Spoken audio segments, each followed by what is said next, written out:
there, and welcome. When I say the word entrepreneur, what's the first image that pops into your head?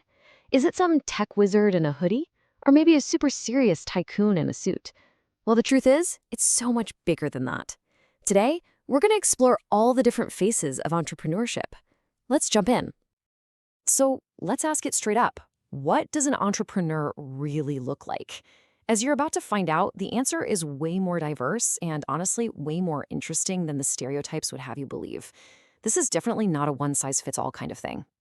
You know, it's better to think of entrepreneurship less like a single straight path and more like a huge open landscape with tons of different roads. And each road is shaped by a totally unique mix of mindset, motivation, and style. So let's start our tour by digging into the core mindsets that pave these roads.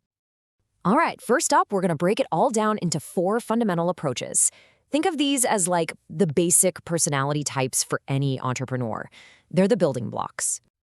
Here's a quick bird's eye view of the 4 core types we're going to be talking about: the innovative, the imitating, the Fabian, and the drone. This chart gives you a nice little snapshot, but to really get what makes them tick, we've got to look at each one up close. So first, we've got the one everyone pictures, the innovative entrepreneur. These are the true game changers, right? The classic disruptors.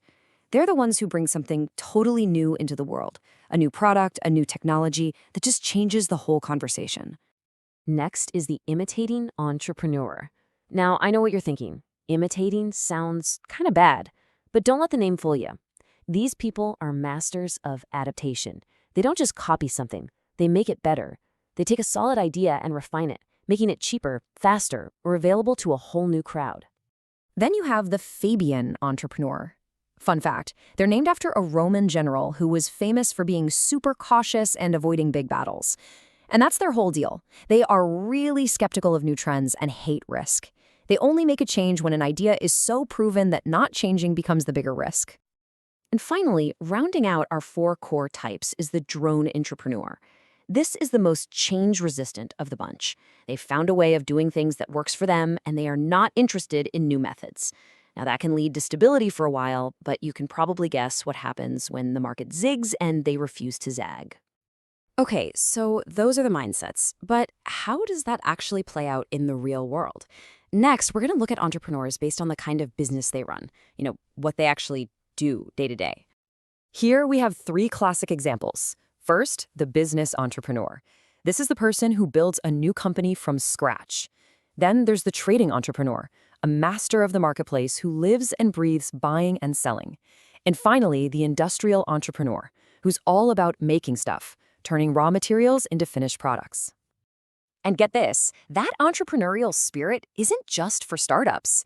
You also have corporate entrepreneurs, sometimes called intrapreneurs, who actually drive new ideas from inside huge companies. And in one of the oldest industries around, you have agricultural entrepreneurs who are totally changing the game in farming with new tech. Let's switch gears a bit. We've talked about the what, but now let's get into the how and the why. What skills do they bring to the table, and what is that deep down motivation that really pushes them to keep going?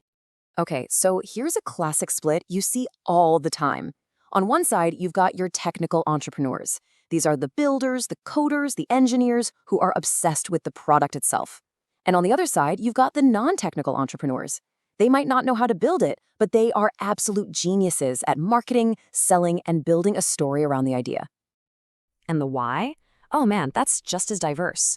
You've got pure entrepreneurs who are driven by that personal satisfaction and, the status that comes with creating something. Then there are induced entrepreneurs who might get into business because of things like government grants or other incentives. And then you have motivated entrepreneurs who are just chasing that deep-seated feeling of self-fulfillment. So is being an entrepreneur a one-and-done kind of deal? Not even close. For a lot of people, it's a whole journey, with different stages depending on their experience and how ambitious they are. This journey pretty much always starts with a novice entrepreneur, the first timer just learning the ropes. From there, some people get the bug and become serial entrepreneurs. They love the thrill of the start, so they'll build a company, sell it, and then go do it all over again. And then at the far end of the spectrum, you've got the portfolio entrepreneur, a master juggler running multiple successful businesses all at the same time.